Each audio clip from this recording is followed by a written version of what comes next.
What's up guys, welcome back to my channel, and today I'm going to be doing something a bit different. Looking ahead to the new F1 season, I'm going to be predicting the F1 grid from 20 all the way down to first position. Well, all the way up to first position, should I say. So yeah, new Formula 1 season is starting this weekend. We've been waiting for ages, looking forward to it, been binging Drive to Survive this past week since it come out, and yep, fully on board with the hype once again and ready to get going into Bahrain, the first Grand Prix of the season. So yeah, let's get straight into it. So in 20th place, last place on the grid, I'm fully expecting Logan Sargent to be there.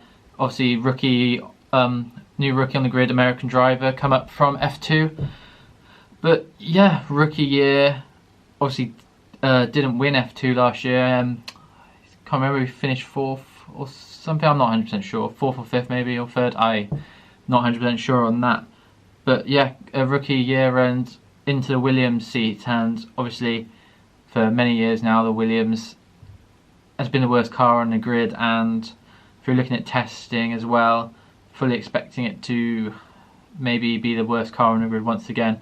They do have good weekends, Williams, as Alex Albon proved last year, and the Nick De Vries in the one race at Monza where he substituted for Alex Albon.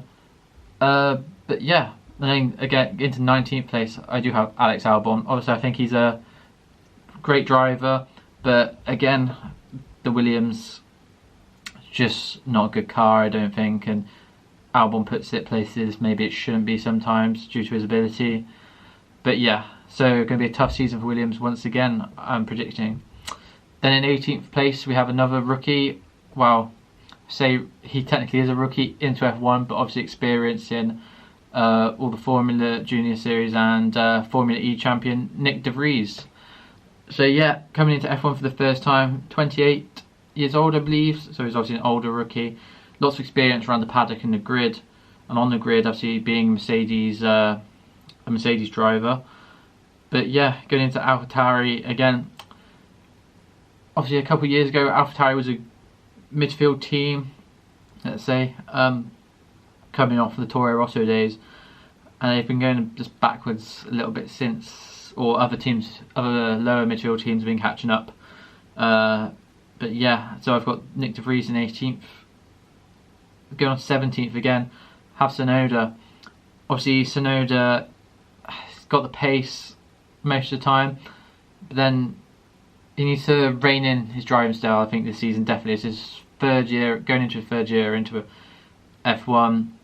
Makes too many mistakes, I think, and he needs to rein in his driving style, refine it a bit more, and I think he can be a really good driver. But again, I just don't think the AlphaTauri is gonna show up much this year, and maybe a few 8th, 9th, 10th finishes, get some points on the board for them, but yeah, I don't think it's looking too good for AlphaTauri again this year. Going up 16th, I have Zhou Guanyu going into his second year in F1. I was surprised with Zhou last year. I thought he looked really good in Alfa Romeo, especially at the start of the season, but at the start of the season the Alfa Romeo looked fairly good, and then obviously dropped off for reliability issues, and the car ended up quite slow. But I thought Zhou, he impressed me. I wasn't expecting him to perform as well as he did last year, and I'm expecting a similar position finish than that he did last year. Then into 15th, returning driver of Nico Hülkenberg in the Haas. Hülkenberg obviously been in F1 for years, has some time out now. So he was a reserve driver for Aston Martin for a bit, and for Racing Point, sorry. I was going to say Force India then Racing Point, and then Aston Martin reserved driver, replaced I think Sebastian Vettel a couple times. Returning in the Haas, and yeah, I've got him in 15th. I think really solid driver, and I think he'll get quite a few points lower. Probably I'd say like 5 to maybe 5 too high, like 6, 7 to down to 10. Like quite a few points. Consistent driver, and exactly what Haas needed and why they replaced Mick Schumacher with him. But yeah, and it's again 15th, because returning might take some getting used to that car, maybe not. But then a Haas, which see they've slowly improving last year. Through testing, and many people in the paddock have said Haas have improved a little bit again. So that's why I've got Hulk in 15th. Then going up to 14th, I have Valtteri Bottas. See, Valtteri, fantastic driver, performed amazing for Alfa Romeo last year, got some good points finishes at the start of the season when the car was good. And again, 14th, because I'm not 100% convinced on the Alfa Romeo. One of the best looking cars on the grid, but it's not one of the best or fastest cars or reliable cars on the grid, and I think that's going to be the key issue with Alfa Romeo this year, and where how many points Bottas ends up getting is the reliability of the Alfa Romeo. So yeah, I think Bottas is one of the picks that I am maybe expecting could finish higher, but I think it's, again, it all depends on the car. His ability can put him into the finishing the top 10 of the Drivers' Championship. But yeah, it's all depending on the car, and I'm not super confident, and that's why I've got him in 14th place. In 13th, we've got the new rookie Oscar Piastri, moved to McLaren this year after obviously all the drama after being the Alpine reserve driver last year and junior driver. Obviously, Alpine reserve driver last year, won Formula 2 the year before, Formula 3 the year before that, and many other junior championships. And I've got him in 13th place. There's lots of hype around him. You've seen it in Formula 2 winning it, and all the other junior championships. Obviously a class driver, and yeah, I expected him to have a fairly good rookie season. But we don't know where the McLaren's at. Obviously through testing it wasn't in the best place, had the least laps done during testing, and so if the McLaren, if they get their act together and they do get a fairly decent car out, I'm fully expecting Oscar Piastri to score points regularly, and yeah, that's why I got him in 13th place. Now 12th on the grid, we have another other Haas, Kevin Magnussen. Obviously he came back last year, performed really well in that Haas, obviously outshone Mick Schumacher, got the pole position for the sprint race, but got the pole position last year in Brazil, which was amazing. He's got quite a few points finishes last year, and yeah, if the Haas is improved in better, Magnussen knows that car inside and out after his many years there. So yeah, Kevin Magnussen, 12th place.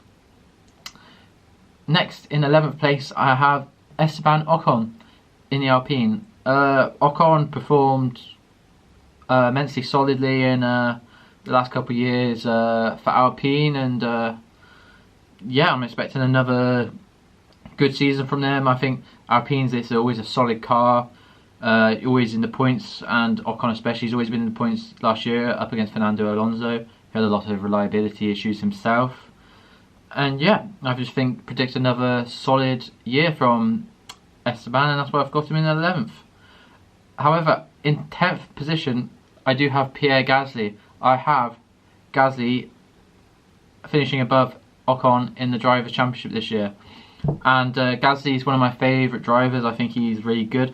He had a pretty poor year for his standards last year at AlphaTauri. Was it down to the car? Was it down to him? Who knows? Finally got the move away from the Red Bull Racing teams. Obviously had the failed move up to Red Bull, got demoted back down to AlphaTauri and performed again like he did pre-Red Bull.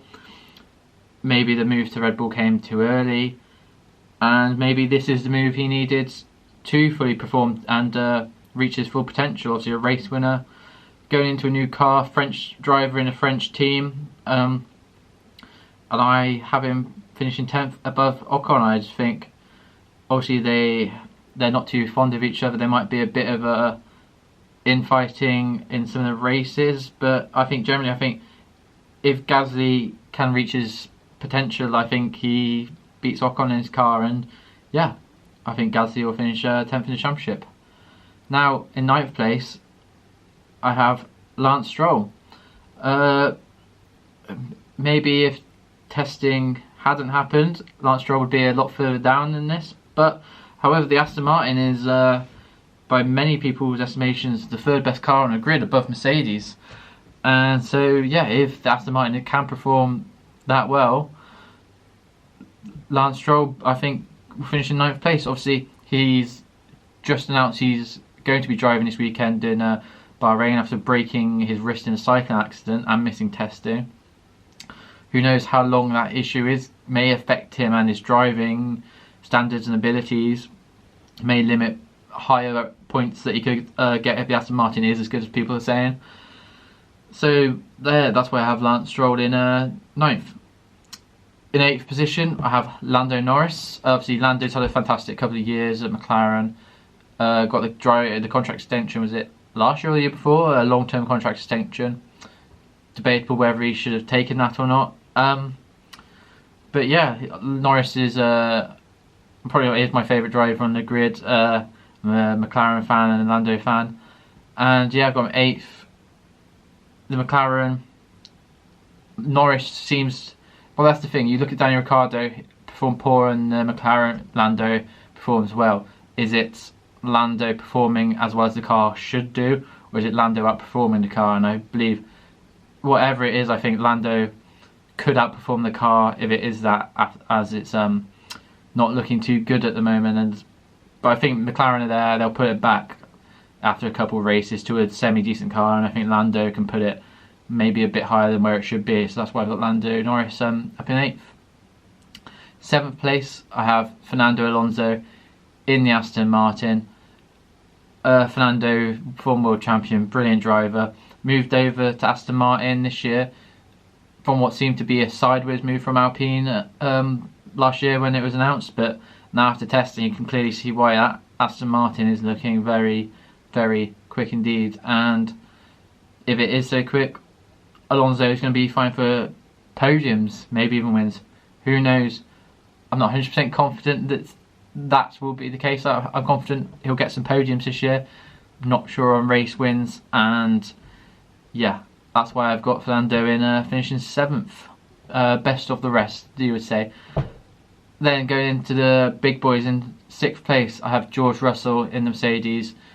Obviously, George Mr. Consistent last year, but again, Mercedes haven't looked like they figured out that car, and again, that is going to be a problem when competing with Red Bulls or even Ferraris this year. I think confident George will be in points most, definitely be in the points most races, will be in the podiums quite a lot of the time as well. But I'm not sure the wins will be there for Mercedes, and that's why I've got George Russell finishing in 6th place. In 5th position, I have Carlos Sainz of Ferrari. Carlos, I think he's a brilliant driver. He's done well in the Ferrari. However, I'm not so confident in his race-winning ability. Not race-winning ability, consistency of being a race winner, which you can tell the top drivers, your Hamiltons, Leclercs and Max Verstappen's, they consistently can win races and perform to that level, and I'm not quite sure Carlos is there yet. I believe he's so close to clicking and being that. I think he's got a couple of race wins in him this season potentially, but I'm not sure they'll be consistent in it. His results might be a bit all over the place, and that's why I have Carlos Sainz finishing 5th in the championship. Then 4th place, I have Lewis Hamilton. Again, I have Lewis Hamilton 4th, obviously a brilliant driver, one of the maybe the best of all time. And the Mercedes again is not performing. Hamilton will drive over the expectations of that car, like he was doing last year. Obviously, quality driver, will overperform in that car. Probably many podiums. Maybe will get a win this year, unlike last year. And yeah, that's why I've got him in 4th place. Now into the top 3. 3rd position, I have Charles Leclerc. Obviously, Leclerc was for three quarters of the championship last year, fighting for the World Championship against Max Verstappen. However, Ferrari reliability, strategy let him down massively, and in the end it did just look like Max and that Red Bull were just a better driver and car pairing. And yeah, this year obviously Ferrari have a new team principal. maybe strategy is hopefully improved, reliability is improved. But again, from looking at testing, the Red Bull just seems to be miles ahead of that Ferrari. The gap seems bigger than it was at the start of last year, and I think that's going to be the issue. I'm not sure the Ferraris will every single race weekend out and out be able to compete and keep up with the Red Bull. Might be a few wins and lots of podiums in there, but in a Drivers' Championship you need to be there winning races every week, and I'm just not sure that's going to be there for Ferrari and Leclerc especially this year. So in second place we had both Red Bulls left. In second place of the Drivers' Championship I have Sergio Perez. Yes, Perez and the Red Bull, obviously very good. The car's the best in the grid by far once again this year, it's looking like. Obviously Perez, good driver, did well last year, finished second in the championship. But yeah, and then for the reasoning he is second is obviously my first place and the winner of the World Championship this year is Max Verstappen. The reason Perez is in second is because no, I don't see anyone beating Max this year. Max is superior driver compared to Perez, and especially in that Red Bull. There is no one catching Max this year if the Ferraris, Mercedes and even Aston Martins are that far behind. So Max Verstappen will be the world champion of Formula 1 for the 2023 season. And yeah, that's it everyone. Thank you for watching my 2023 F1 Drivers' World Championship predictions, and I hope you're looking forward to the new F1 season as much as I am. And yeah, thanks for watching. Please like and subscribe to the video, that'd be great, and I'll see you next time.